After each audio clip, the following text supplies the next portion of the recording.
अस्सलाम वालेकुम स्टूडेंट्स। मेरा नाम है मोहम्मद अवैस और उम्मीद करता हूँ आप सब खैरियत से होंगे। तो आज के लिए मैं आपके लिए लेके आया हूँ मीट्रिक स्पेस की और एग्जांपल्स। तो आज हम फर्दर डिटेल के साथ मीट्रिक स्पेस को डिफाइन करेंगे। लास्ट टाइम जो हमने 2-3 लेक्चर्स पिछले जो हमने बैक कवर किए हैं उसमें हमने सिर्फ डिस्कस किया था एक्स और वाई पॉइंट्स को। उसमें जस्ट हमने लीनियर को डिस्कस किया था कि एक पॉइंट आपके पास एक्स है वाई है तो उस पर कोई ना कोई आपके पास मीट्रिक जो है वो डिफाइंड है।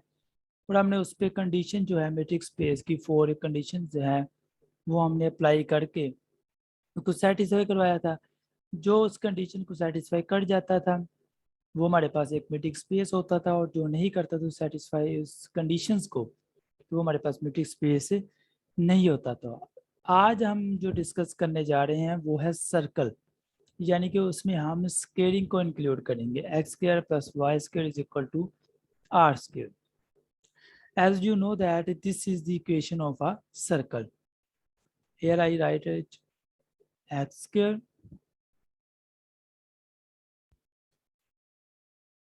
plus y square is equal to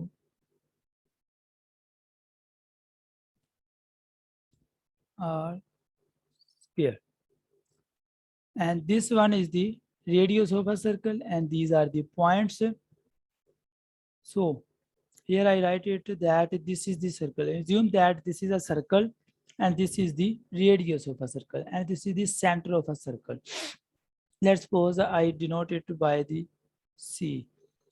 लेकिन यहाँ पे मैंने आपको यहाँ पे सी से डिनोट कर दिया, लेकिन असल में हमारे पास जो ओरिजिन होता है जिसे हम ओ से डिनोट करते हैं। लेकिन ये हमारे पास यहाँ से लेकर यहाँ तक का फासला जो है वो हमारे पास है रेडियस, और यहाँ से यहाँ तक का फासला वो भी हमारे पास क्या है, रेडियस है।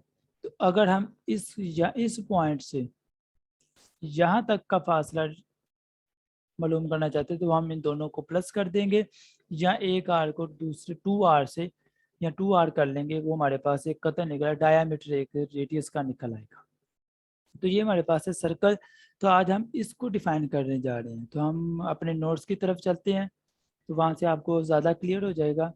तो आज हम अपने नोट्स की तरफ चलते हैं। तो ये हमारे नोट यहाँ पर हमारे पास है एग्जाम्पल नंबर 1। लेट हमारे पास P1 यानी कि एक पॉइंट है हमारे पास। फॉर एग्जांपल हमारे पास है यहाँ से लेकर यहाँ तक एक पॉइंट है, या फॉर एग्जांपल हम इस सर्कल से ले लेते हैं कि हमारे पास एक यहाँ से लेकर रेडियस है। तो हमारे पास इधर से लेकर यहाँ तक एक, यहाँ से लेकर यहाँ तक एक पॉइंट है P। ये हमारे पास है P2 and this one is P1। यही बात वो कर रहा है कि let P1 is equal to x1 y1 and P2 is equal to x2 y2 and x1 x2 y1 y2 belong to real number. तो ये हमारे पास रियल नंबर्स ही होंगे। Then show that D P1 P2, मतलब कि हमारे पास इनके दरमियान हमने डिस्टेंस को फाइंड करना। मैंने आपको पहले भी बताया था एग्जाम्पल के साथ भी कि ये जो कंडीशंस है मैट्रिक स्पेस की, ये हमारे पास एक डिस्टेंस फार्मूला भी हमारे पास, यानी कि डिस्टेंस की प्रॉपर्टी को सेटिस्फाई करता है, जिसे हम डिस्टेंस फंक्शन भी बोलते हैं मैट्रिक को। तो यहाँ पे वही चीज़ है D P1 P2 is equal to under root X की 1 minus x2 whole square plus y1 minus y2 whole square is a metric और नॉट। तो हमें प्रूव करना है कि ये हमारे पास एक मैट्रिक डिफाइंड है। ये हमारे पास मैट्रिक दी हुई है, तो इसे हमने प्रूव करना है ये मैट्रिक है कि नहीं। तो हमारे पास फर्स्ट कंडीशन जो है हमारे पास m1 x1 minus y1 square plus y1 minus y2 square being distance between the points in a plane is a non negative. वो हमें पता है, वो मैं पहले भी आपको बार बार रिपीट कर चुका हूँ कि डिस्टेंस ऑलवेज हमारे पास एक पॉजिटिव होता है। डिस्टेंस हमेशा पॉजिटिव होगा, तो इसीलिए ये फर्स्ट कंडीशन हमारे पास जो सेटिस्फाई इजीली हो जाए। And the second was D P1 P2 is equal to 0। हमने डी P1 P2 की जो हमारे पास मैट्रिक डिफाइन थी, हमने उसकी जो वैल्यूज थी वो हमने यहाँ पे पुट कर दी। वो हमारे पास आ गई x1 माइनस y1 का उसके plus y1 minus y2 whole square under root is equal to 0 and यहाँ पे हमने अंडर रूट को यानी कि स्क्वायर रूट को ख़त्म किया तो हमने दोनों तरफ इसका स्क्वायर रूट ले लिया तो हमारे पास आ गया x1 माइनस y1 का whole square plus y1 minus y2 का whole square. x1 minus x2 is equal to 0 and y1 minus y2 is equal to 0 and there x1 is equal to x2 and y1 is equal to y2 and first is related with the first element and the second is related with the second element. X1 y1 is equal to x2 y2 and this is known as p1 and this is known as p2. ये हमने last time भी पीछे हमारे पास जो question था उसमें हमने लिया भी अलर्ट भी किया हुआ है x1 y1 is equal to p1 and x2 y2 is equal to p2। तो ये हमारे पास एक रिफ्लेक्सिव प्रॉपर्टी आ गई क्योंकि ये दोनों एक दूसरे के इक्वल है। अगर p1 p2 इक्वल है तो इसका मतलब है ये जो कंडीशन है ये जो हमें दी हुई है वो 0 के इक्वल है। नेक्स्ट हमारे पास है m3 D p1 p2 is equal to, ये हमने वैल्यूज उसकी पुट कर दी, वो ये हमने जो लास्ट टाइम प्रोसीजर किए हैं हमने पहले एग्जांपल नंबर 7 6 5 जितनी भी हमने एग्जांपल पीछे किए हैं उसमें हमने सेम प्रोसीजर किया है। तो ये बार बार इन एग्जांपल्स को करवाने का मकसद यही है कि आपको अच्छी तरह इनका मेथड आ जाए, आपको अच्छी तरह मीट्रिक स्पेस की समझ आ गई कि आपकी अंडरस्टैंडिंग के लिए हमें करते हैं, लेकिन एक एग्जाम्पल काफ़ी होती है समझने के लिए, तो लेकिन नहीं बार बार आप एक एग्जाम्पल्स को करेंगे, मजीद एग्जाम्पल्स को करेंगे तो आपको ज़्यादा से ज़्यादा इम्प्रूवमेंट आती जाएगी आपकी लर्निंग प्रोसेस में। तो ये हमारे पास है x2 माइनस x1 का whole square plus y2 minus y, क्योंकि इनके ऊपर स्क्वायर है तो हम इनकी माइनस आगे कर दें पीछे कर दें उसका कोई फर्क नहीं पड़ता, तो क्योंकि माइनस का स्क्वायर हमेशा एक पॉजिटिव नंबर ही रहेगा। तो चाहे आप -2 का स्क्वायर कर लें या -3 का स्क्वायर कर लें, जो भी आपके पास एलिमेंट आप उसका स्क्वायर कर ले तो हमारे पास एक हमेशा एक पॉजिटिव नंबर ही आएगा। लेट्स सपोज दैट ये जो न्यू केमर्स हैं उनके लिए मैं लिख देता हूँ यहाँ पे, for example -4 whole square is equal to 16 and 4 whole square is equal to 16 and there is no difference between the answers -1 -4 and the +4। तो ये हमारे पास है कि हमारे पास जो भी जितना भी मर्जी एलिमेंट बड़ा हो लेकिन उसके साथ अगर माइनस हो ऊपर स्क्वायर हो तो वो हमारे पास कोई वैल्यू नहीं रखता, हमारे पास एक पॉजिटिव नंबर ही आएगा। तो नेक्स्ट हमारे पास है, अच्छा यहाँ पे एक पॉइंट है हमारे पास r स्क्वायर। आर स्क्वायर का मतलब ये है, ये एक तो ये डिस्टेंस है, दूसरे नंबर पे यहाँ पे हमारे पास 2 पॉइंट्स हैं इंक्लूड। पहले हमारे पास 2 पॉइंट्स इंक्लूड होते थे लीनियर फॉर्म में एक्स और वाई की फॉर्म में, यहाँ पे हमारे पास जो पॉइंट्स इंक्लूड हैं वो एक्स वाई की फॉर्म में है, मतलब कि एक ऑर्डर्ड पेयर बना हुआ है हमारे पास, एक कार्टेशियन प्रोडक्ट्स बनी हुई हैं एक्स वाई की फॉर्म में। और 2 points x Y x1 y1 and x2 y2 की फॉर्म में, और ऊपर उनके स्क्वायर्ड है तो इसलिए हमारे पास यहाँ पे जो रियल नंबर्स होंगे वो भी स्क्वायर की फॉर्म में हमारे पास आएंगे। तो आगे हमारे पास है m4 property, dp1 p3 less than equal to dp1 p2 plus dp2 p3। Non collinear यहाँ का हम यहाँ पे कंसेप्ट हम हासिल करेंगे।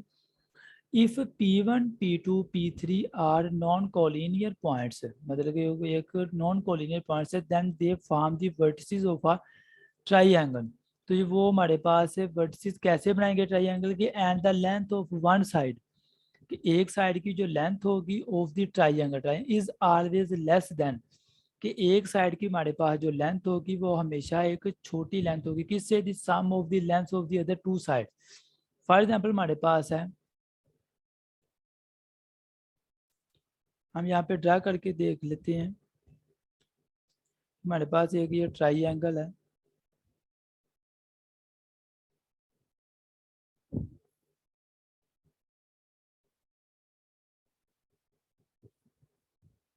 सपोज दैट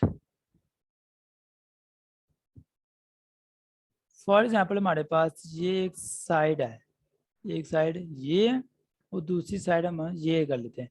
इन दोनों का हम प्लस करें स्क्वायर करके, ये साइड और इस साइड को, दोनों को स्क्वायर करने प्लस करें, तो हमारे पास ये जो तीसरी साइड होगी वो ऑलवेज स्मॉलर देन होगा। अगर स्क्वायर ना भी करें तो वो भी स्मॉलर देन है, क्योंकि ये हमारे पास दो साइड्स हैं, ये हमारे पास एक साइड। हम एक बार फिर मैं आपको बता देता हूँ ये वहाँ पे नोट से। उसने क्या कहा है जी, then the vertices of the form this length of the one side of the triangle is less than the sum of the length of the other two side. मतलब कि यहाँ पे स्केलिंग का चक्कर नहीं है, स्केलिंग का चक्कर हमारे पास नहीं है। हम जस्ट क्या करेंगे कि हमारे पास इन दो पॉइंट्स की लेंथ है, कोई भी दो पॉइंट्स ले लें, ये ले लें, ये ले लें, इन दोनों को ऐड कर दें, तो ये हमारे पास साइड छोटी हो जाएगी। अगर आप इस साइड को ले लें और इस साइड को ले लें, इन दोनों को ऐड कर दें, तो ये हमारे पास साइड छोटी हो जाएगी। होप सो यहाँ तक आपको समझ आ गई होगी। तो नेक्स्ट हम मूव करते हैं। Therefore, being the side DP1 P3, the length of the side of the triangle is less than the other sum of the two triangles.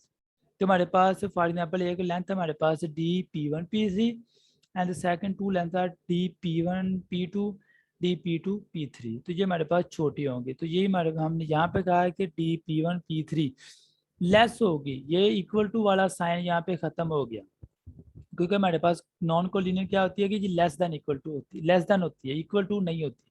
तो हमारे पास नेक्स्ट आ गया DP1 P2 plus DP2 P3, यानी कि एक side हमारे पास जो है वो दो साइड्स के सम के से इक्वल के स्मॉल है, इक्वल नहीं है स्मॉल है, इन दोनों सम के इक्वल के स्मॉल है, इनके इन दोनों को सम को अगर हम इक्वल करें तो ये जो साइड होगी ये इन दोनों से छोटी होगी। अब collinear, if the points are collinear then we have, अगर हमारे पास ट्राइंगल के जो पॉइंट्स है वो कोलिनियर है, मतलब कि एक प्लेन में आप कह सकते हैं वो है, तो ये फिर हमारे पास जो है वो इक्वल टू वाला साइन जो होगा वो पुट होगा, तो इक्वल टू वाली प्रॉपर्टी जो हमारे पास है वो सेटिस्फाई होगी। फिर वही हमारे पास है DP1 P3 is equal to DP1 P2 plus DP2 P3, and then if we combine these two equations, this one and this one, then we have got that DP1 P3 less than equal to DP1 P2 plus DP2 P3। This shows that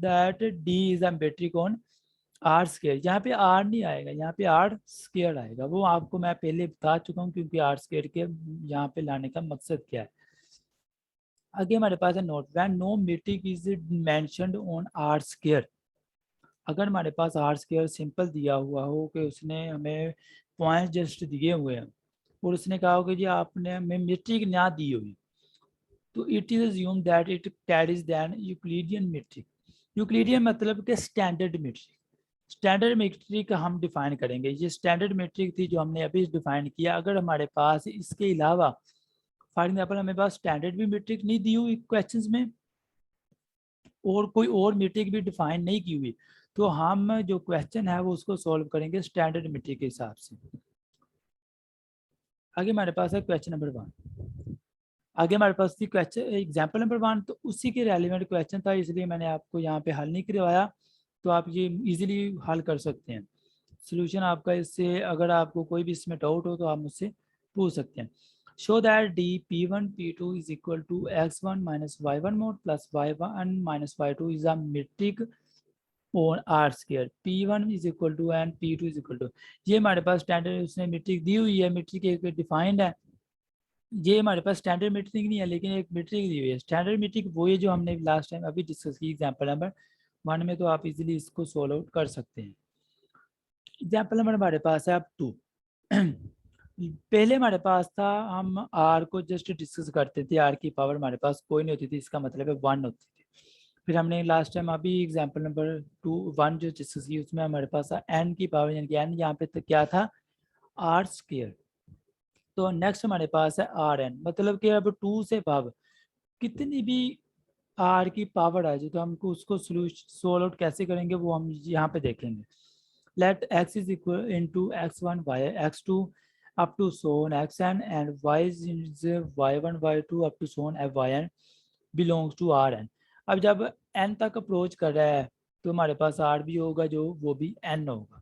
then show that the xy is equal to summation I is equal to 1 up to n mod xi minus yi is a metric on Rn। अब हम यहाँ पे n जो हमारे पास है m1 property हम उसको सेटिस्फाई कराते हैं, तो वो आपको अंडरस्टूड बात है कि जब मोड होगा तो वो ऑलवेज एक पॉजिटिव नंबर ही होगा, डिस्टेंस हमारे पास एक पॉजिटिव ही होगा। अब यहाँ पर हमारे पास है m2 dxy is equal to 0 summation I is equal to 1 approaches to n mod xy minus y I mod is equal to 0।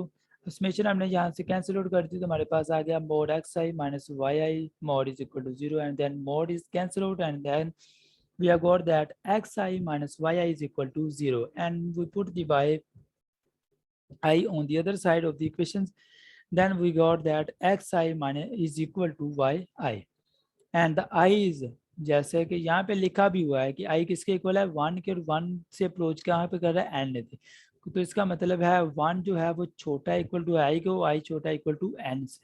तो हमारे पास ये एक i जब हम यूनिट वेक्टर को फाइंड खत्म किया यहाँ पे तो हमने हमारे पास आ गया x बार माइनस y बार, x बार हमारे पास आ गया y बार के। तो आप यहाँ पे बार जो है वो ऊपर भी लिख सकते हैं नीचे भी, उसका कोई इशू नहीं।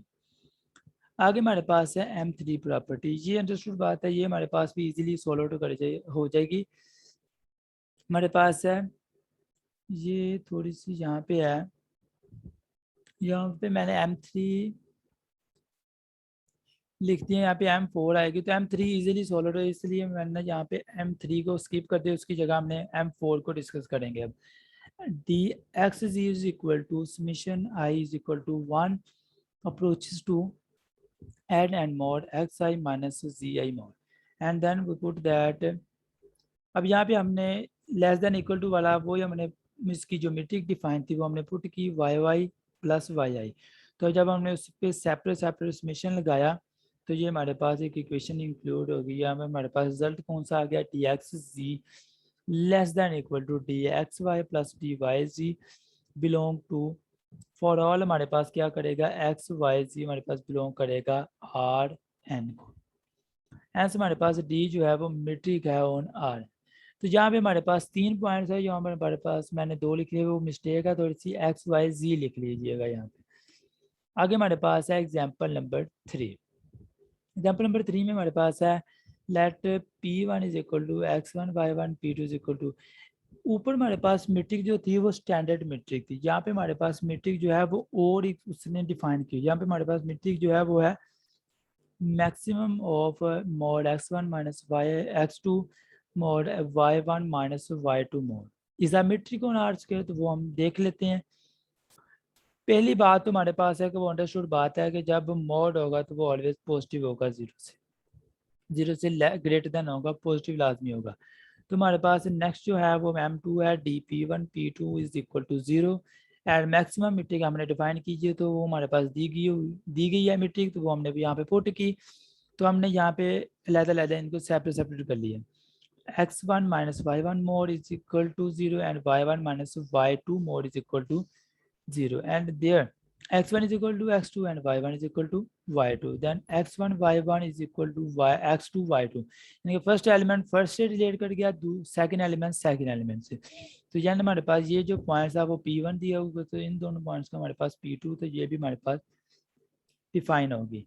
And then is the M3 is a symmetric property, dp1 p2 is equal to maximum mod x1 minus x2 mod plus mod y1 minus y2 mod is equal to maximum of x2 minus x1 mod।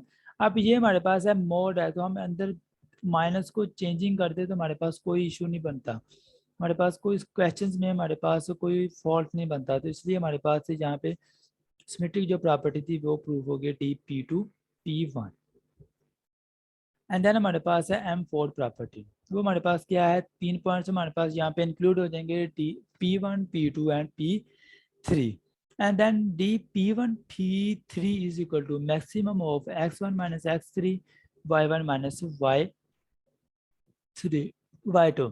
अच्छा यहाँ पे हमारे पास है x2 maximum of x1 minus x2 plus x2 minus x3 and plus है, यहाँ पे हमारे पास x3 है तो यहाँ पे हमारे पास y3 आ जाएगा and then y1 is minus y1 y2 plus y2 minus y3।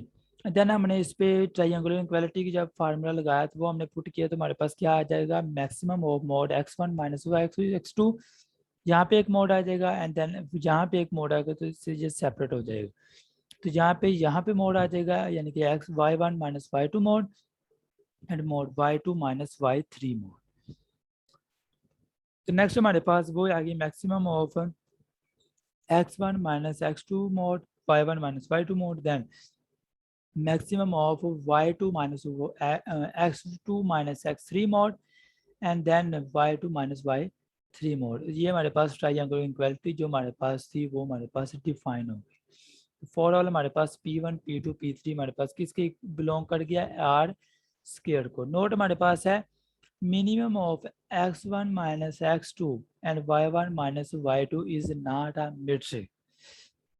अब ये क्वेश्चन है आपके पास कि क्यों मेट्रिक नहीं है मिनिमम, मैक्सिमम तो है, मिनिमम क्यों मेट्रिक नहीं है। तो ये आपके पास एक क्वेश्चन है, अगर आपका कमेंट सेक्शन में कोई जवाब ना आया तो कल को मैं रिपीट कर दूंगा कि मिनिमम जो हमारे पास है वो मेट्रिक क्यों नहीं है।